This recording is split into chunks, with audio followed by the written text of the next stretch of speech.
पाड़ा नंबर 7 में ही इस वक्त हम खड़े हुए हैं। इन गायों का झुंड है। एक सज्जन आए, कुछ गुड़ लेकर आए। गर्मी में वैसे तासीर के मुताबिक गाय को गुड़ नहीं दिया जा सकता, लेकिन फिर भी जब सुना फिक्र हुई तो आए। आप देख सकते हैं भूख का आलम किस तरह से गायें वहाँ पर है। और दूसरी ओर ये कमज़ोर गाय है, आँख इसकी जख्मी है, हम देख पा रहे हैं बुरी तरह से जख्मी हो चुकी है गाय, पड़ी हुई है।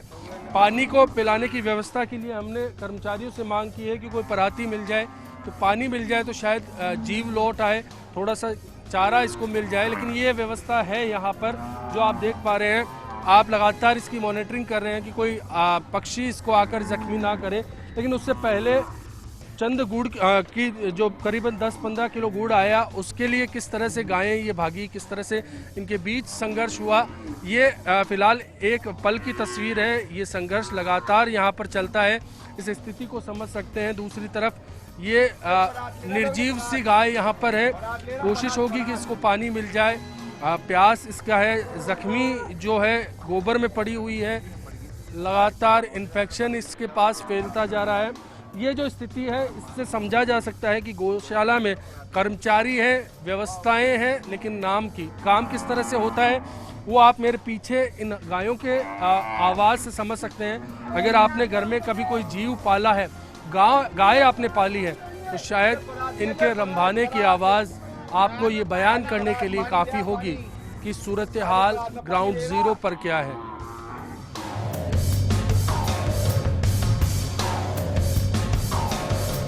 इसकी आंख जख्मी है, कोशिश की जा रही है कि इसको पानी पिला दिया जाए, किसी तरह से इसकी व्यवस्था, लेकिन बीमार इतनी है कि अब ये पानी नहीं पी पा रही है।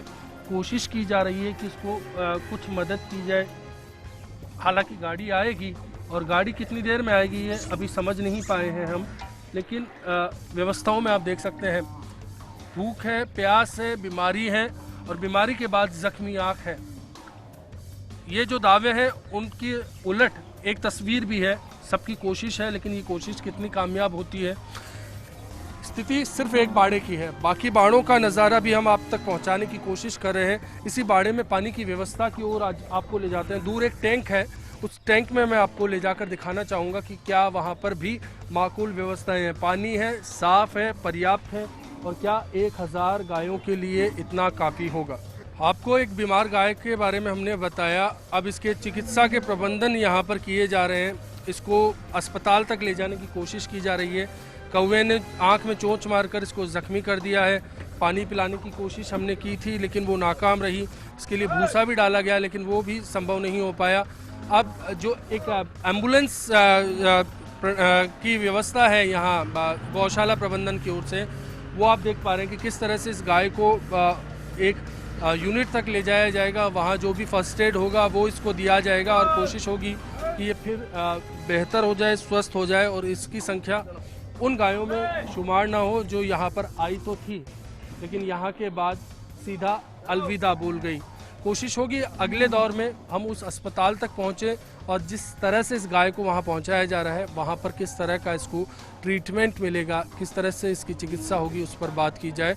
बहरहाल रूप सिंह जी हैं यहाँ पर, इसी तरह के एम्बुलेंस चलाते हैं, बाकी उनके साथी भी हैं, वो लगातार इसमें कोशिश करते हैं। रूप सिंह जी, रोज़ाना कितनी गायें ऐसी होती है जो आप अपनी गाड़ियों से अस्पताल तक पहुँचा देते हैं? नहीं, अब मैं तो आज ही लग रहा हूँ। आज ही लग रहे हैं? हाँ जी, वैसे अपना काम तो पकड़ का रहता है जी। आवारा मवेशियों को लेके आते हैं। रोज़ाना कितने मवेशी आ जाते होंगे?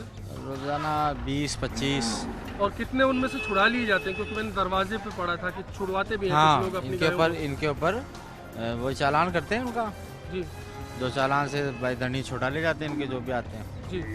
तो वो कितनी छूट जाती है रोजाना उनमें से? अब ये तो वहाँ गेट से पता चल सकता है आपको जी। आप 25 के आसपास रोजाना कितनी गाड़ियों में ले आते हैं? 3 गाड़ियाँ हैं जो आवारा मवेशियों की पूरी जयपुर से पकड़ कर? पूरी जयपुर से पकड़। तो ये एक व्यवस्था है, इसको भी आप समझ सकते हैं कि 3 गाड़ियों के भरोसे पूरा जयपुर नगर निगम ने छोड़ा हुआ है और उसके बाद ये लोग अपनी कोशिश करते हैं, उसमें भी एक गाड़ी में 2, 3, 4 मवेशी आए तो शहर तक जाना। क्योंकि हम यहाँ जब आए करीब 25 किलोमीटर का सफ़र हमने तय किया, तो वो भी समझा जा सकता है कि एक दिन में कितना मुमकिन है। हिंगोनिया गौशाला के एक और बाड़े में हम यहाँ पर पहुँचे हैं, जहाँ पर गायों के पानी की व्यवस्था की बात की जाती है। चूने के लेप से इस जो वाटर पोर्ट है इसको तैयार यहाँ पर किया गया है। जहां गायें पूरी करीब 1000 गायों के पानी की व्यवस्था यहाँ पर है। बातचीत हमने की, बताया जाता है कि सफाई का काम हफ्ते में 1 दिन यहाँ पर होता है। पानी वैसे तो ठीक लग रहा है क्योंकि चूना इसमें मिला दिया गया है, तो दूषित जो इसका असर है वो शायद कम कर सकता है, लेकिन ये स्पष्ट नहीं हो पाया कि ये चूना लेपन की जो प्रक्रिया है ये नियमित यहाँ पर होती। कुछ पाइप हैं, जब दरवाजे पर बात हुई तो कहा गया कि नियमित यहाँ पर पानी चलता है, लेकिन दोनों पाइप बंद पड़े हैं और पाइप की हालत देखने पर लगता है कि ये भी मुमकिन नहीं कि 1 घंटा पहले भी यहाँ पानी डिलीवर हुआ होगा। लेकिन कैसे इस पॉन्ड्स के भरोसे पूरी गायें पानी पी पाएंगी। कुछ दरवाजे के पास में भी वाटर पॉट्स बने थे लेकिन वो खाली थे। जब बात की यहाँ मौजूद कर्मचारियों से तो उनका कहना था व्यवस्थाएं ठीक से नहीं हो पाई। एक बछड़ी गिर गई है, अब व्यवस्था के मुताबिक तो जो केयर टेकर हैं उनको इस पानी से बाहर निकालने की जिम्मेदारी होती है, लेकिन केयर टेकर आप देख पाएंगे मेरे आसपास सिर्फ गायें हैं। केयर टेकर पूरे बाड़े में 3 लोग हैं जो कि दिन भर में जमा गोबर भी नहीं उठा पाते। तो ऐसे हालात में कैसे इन गायों के प्रबंधन की बात होगी, व्यवस्था की बात होगी। एक बछड़ा है, गिर गया, कैसे निकलेगा, इसकी जिम्मेदारी सिर्फ आप बातों पर छोड़ दीजिए। बात होगी मैनेजर से, बात होगी किसी अधिकारी से, बात होगी किसी मंत्री या नेता से, तो दावा तो यही होगा कि सब बेहतर है, लेकिन बेहतर तस्वीर आपके सामने है। एक ब्रेक और ले लेते हैं, ब्रेक के बाद आपको लगातार व्यवस्थाओं के रुख की बात करेंगे। गाय की बात हमने आपसे की थी, कोशिश होगी कि उस गाय को तो कम से कम ट्रीटमेंट मिल पाए।